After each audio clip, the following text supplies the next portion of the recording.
अमर है चिट्याला देवయ్య अमर है अमर है चिट्याला देवయ్య अमर है ఈ రోజు మరి కేవల్ కిషన్ గారి యొక్క భవన్లో టీపీఎస్కే మరి ఆధ్వర్యంలో మరి మల్లేష్ గారు కావచ్చు ఇతర మిత్రులు కావచ్చు అందరూ కూడా అమరుడైనటువంటి చిట్యాల దేవయ్య గారి సంతాప సభ ఏర్పాటు చేయడం జ్ఞాపకాలను నెమరు వేస్తూ మరి వేదిక మీద ఆశీనైనటువంటి పెద్దలకు అందరికీ కూడా వందనాలు తెలియజేస్తూ మరి వేదిక ముందు అయినటువంటి మేధావులకు ఉపాధ్యాయ ఉద్యోగ వర్గాలకు మరి నా బంధుమిత్రులకు ప్రతి ఒక్కరు కూడా వందనాలు తెలియజేస్తూ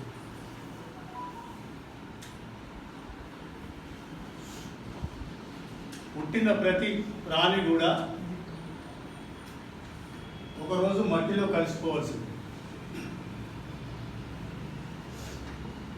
పుట్టిన ప్రతి ప్రాణి కూడా ఒకరోజు మట్టిలోనే కలిసిపోవాల్సిందే. కానీ మిగిలేది జ్ఞాపకాలు, మంచితనం. అలాంటి వ్యక్తుల్లో ఒక వ్యక్తి మన చిట్యాల దేవయ్య. గౌరవప్రదమైనటువంటి ఉపాధ్యాయ వృత్తిలో అత్యున్నతమైన ఉద్యోగం ఏదన్నా ఉన్నది ఈ భూమి మీద అంటే అది కేవలం ఉపాధ్యాయ వృత్తే అని చెప్పగలను. నేను ఇక్కడ నిలబడి మాట్లాడుతున్నా అంటే అది ఏ సభ కానీ ఏ సమావేశం కానీ ఎవరి మధ్యలో కానీ అది ఉపాధ్యాయులు ఇచ్చినటువంటి నాకు ఇచ్చినటువంటి ఏదైతే ఒక ట్రైనింగ్ అనుకోండి, ఒక ఒక ఒక భావన అనుకోండి, ఒక సంకేతం అనుకోండి, లేకపోతే ఈ మార్గం అనుకోండి, ఆ రకంగా వాళ్ళు నన్ను తీర్చిదిద్దిరు కాబట్టి నేను ఇక్కడ నిలబడి మాట్లాడాను. ఏది ఏమైనా చిట్యాల దేవయ్య గురించి మనం మాట్లాడుకుందాం. నాకు ఆయన బావ అంటే నా చెల్లె, నా తర్వాత పుట్టినటువంటి మా అమ్మ సంగవాలు తాగినటువంటి మేమిద్దరం. మరి ఆయనతోటి వివాహం కుదిర్చినప్పటి నుంచి మొదలుకుంటే 40 సంవత్సరాలు దాదాపు మా సాన్నిధ్యం. కానీ విద్యార్థి దశలో కొంచెం మార్గాలు కొంచెం మాకు తేడా ఉంది. అయినా ఆ యొక్క ఏదైతే సమాజంలో ఉన్నటువంటి దృక్పథాలను మాత్రం వెలుగు తీసే దశలో మాత్రం మేము పాల్పంచుకునేవాళ్ళం. ఇది చాలామంది తెలియదు. నాకు ఆయనకి ఏంటంటే బావబామర్దుల సంబంధమే తప్ప మా మధ్యలో ఉన్నటువంటి ఏదైనా షేర్ చేసుకునేటప్పుడు ఇట్లుంటే బాగుంటుందా అంటే గట్లా రాస్తే బాగుంటుంది, ఇట్లా మాట్లాడితే బాగుంటుంది, ఇట్లా పాట పాడితే బాగుంటుంది దృక్పథం మా మధ్యలో కొనసాగుతూ ఉంటుండే. అది చీకటి ఒప్పందం పెడుతుంది. బయటకు వల్లే మేము మా రూట్లు వేరు, ఆయన రూట్ వేరు, నా రూట్ వేరు. ఏమైనప్పటికీ కూడా ఈ కింది గ్రౌండ్ నుంచి వచ్చినాం కాబట్టి ఇదే హౌసులపల్లి గ్రామంలో 2 క్లాసుల విధానం నడుస్తూ ఉన్నది. దళితులకు 1 క్లాసు, ఉన్నత వర్గాలకు 2 క్లాసు. ఎక్కడో కాదని కూతవేటు దూరంలో హౌసులపల్లి గ్రామం. నేను అనుకుంటారు రమారమి 20 సంవత్సరాలు 30 సంవత్సరాల కాలం అది.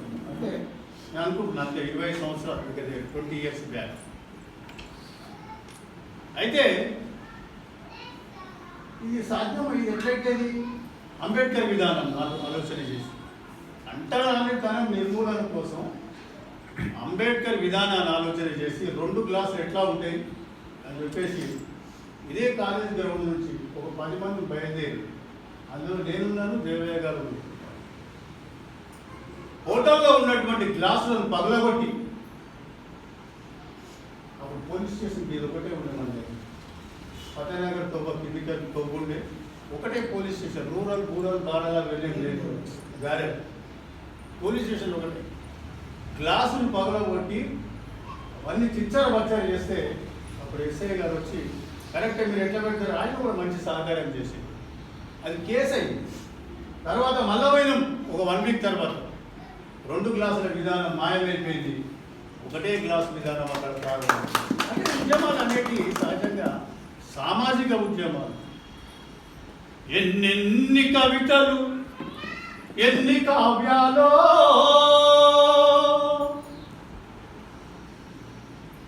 ఎన్నెన్ని రచయితలు ఎన్ని సామాజిక ఉద్యమాలు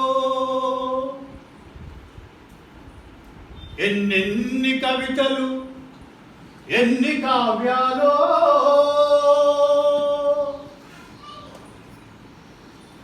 ఎన్నెన్ని రచనలు ఎన్ని సామాజిక ఉద్యమాలు కలములు వట్టి కాగితము వట్టి కలములు వట్టి కాగితము వట్టి కవితలన్నీ పేర్చి అక్షరాలు దిద్ది ఎన్నెన్ని కవితలు ఎన్ని కావ్యాలో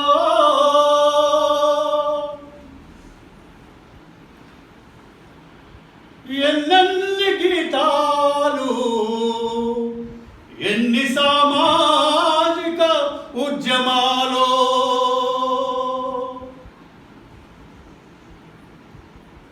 ఎవరు చెప్తే రావాలి,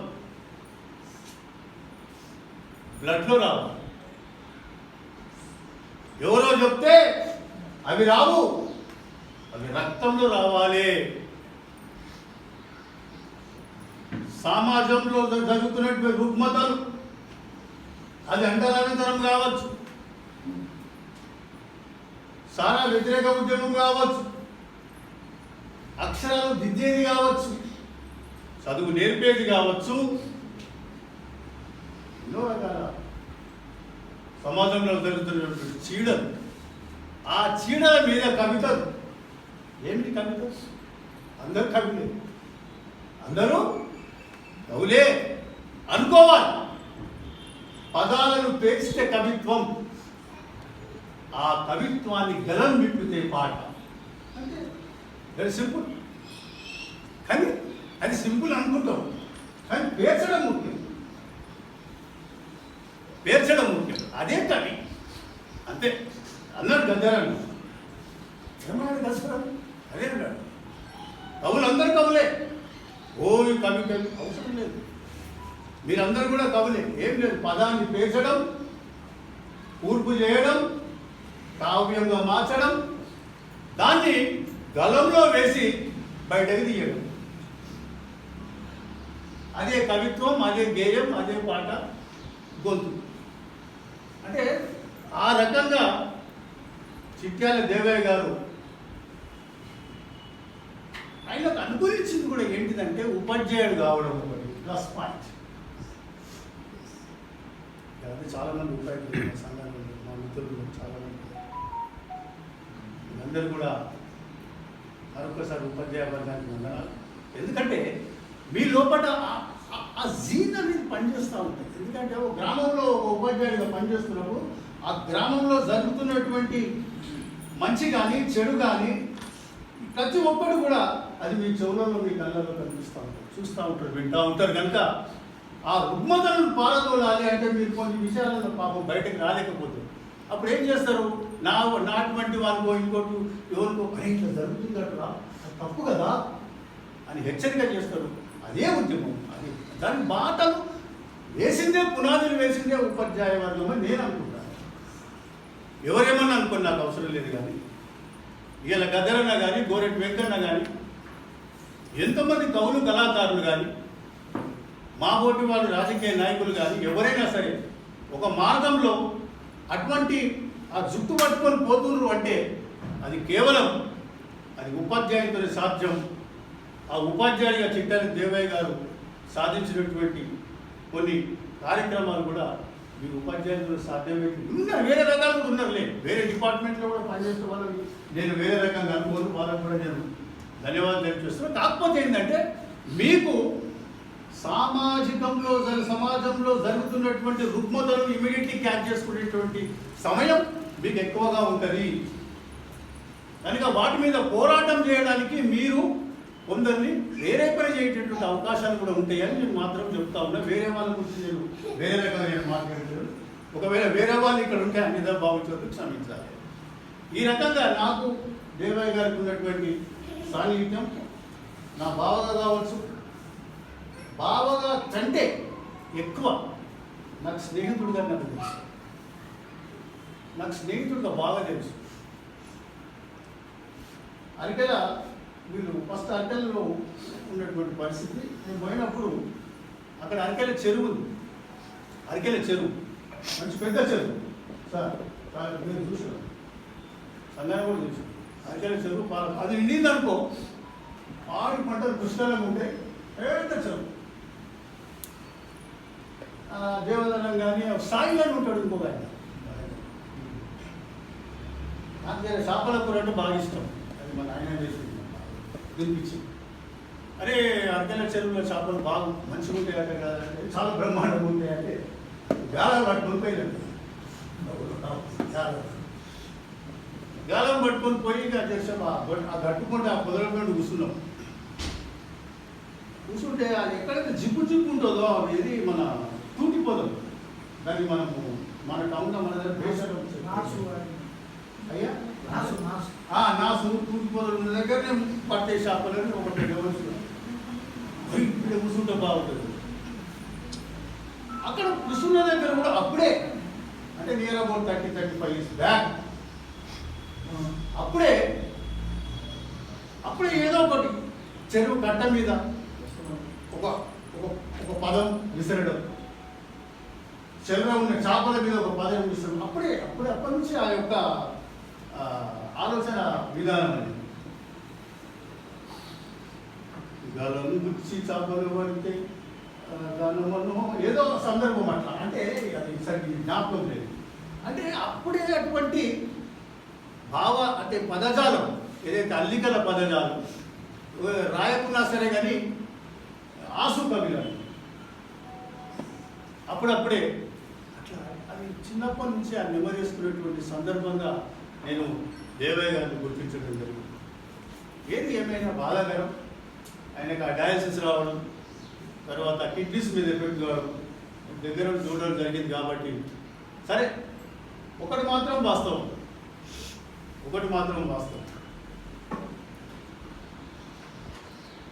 శిష్యులు అనేక మంది ఉన్న తర్వాత శిష్య బృందం, ఒక ఉపాధ్యాయుడు 30 సంవత్సరాల సర్వీస్లో ఎంతమంది శిష్యులు తయారు చేస్తుంటారు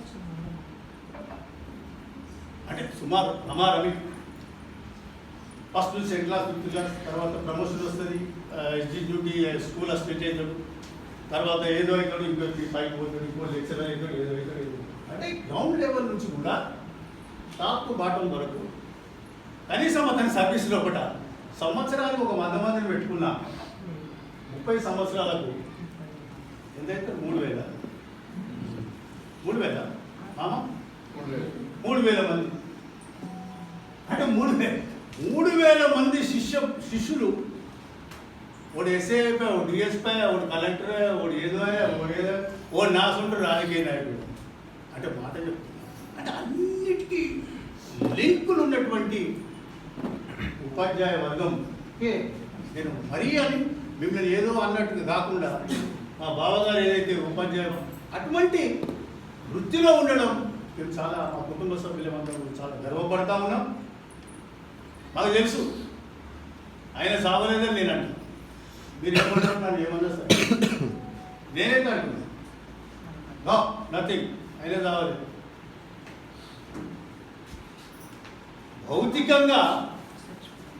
భౌతికంగా మట్టికి మట్టి అయిపోయాడేమో తప్ప సజీవంగా ఉన్నాడు అని నేను అనుకుంటున్నాను. ఎందుకంటే ఈ శిష్య బృందం వాళ్ళ బృందాలు పిడీలు అరే పలానా దేవయ్య సార్ ఎస్ నాకు నడుస్తూనే ఉంటుంది, చర్చలు మొదలైతూనే ఉంటుంది. మళ్ళీ ఈ కవిత్వాన్ని రచయితలు పుస్తకం సావదు, పుస్తకం ఎప్పుడు సజీవంగా ఉంటుంది. Book is every time anyway compulsory బతికే ఉంటుంది, పుస్తకం బతికే ఉంటుంది, రచనలు బతికే ఉంటాయి ఎప్పుడు. కానీ అవి అమరుడు అవి అంటానికి లేదు. మనమేదో అంటాం విచారా దేవాయ్ అమర్ హై, ఎస్ అమర్ హై. ఆ వాక్యాలు, కవిత్వాలు, పాటలు, పద్యాలు ఎప్పుడు కూడా రింగులు తిరుగుతూ ఉంటాయి, అవి సజీవంగా ఉంటాయి.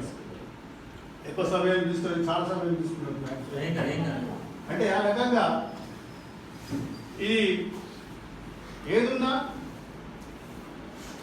మనమందరం కూడా ఒకరోజు ఈ మట్టికి మట్టి అయిపోయే వాళ్ళమే కాబట్టి బాధపడే అవసరం లేదు. మా సోదరి మనకి చెప్తా ఉన్నా, కుటుంబ సభ్యులు ఇక్కడ ఉన్నారు కాబట్టి ధైర్యంగా ఉండాలి, ఆశయాలు ముందు తీసుకుపోవాలి. ఇప్పుడు పెద్దలు చెప్పిన ఒక పుస్తకాన్ని మనం ప్రింట్ చేయాలి కనుక మేమందరం కూడా దాన్ని ఖచ్చితంగా సహకరిస్తాం.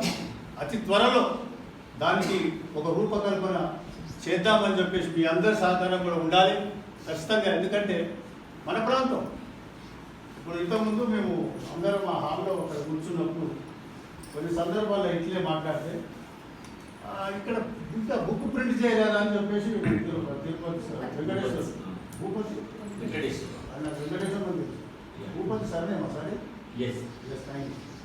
నాకు వెంకటేశ్వర మంది పరిచయం లేదు. వెంకటేశ్వర సార్ గారు అన్నారు, నేనన్నా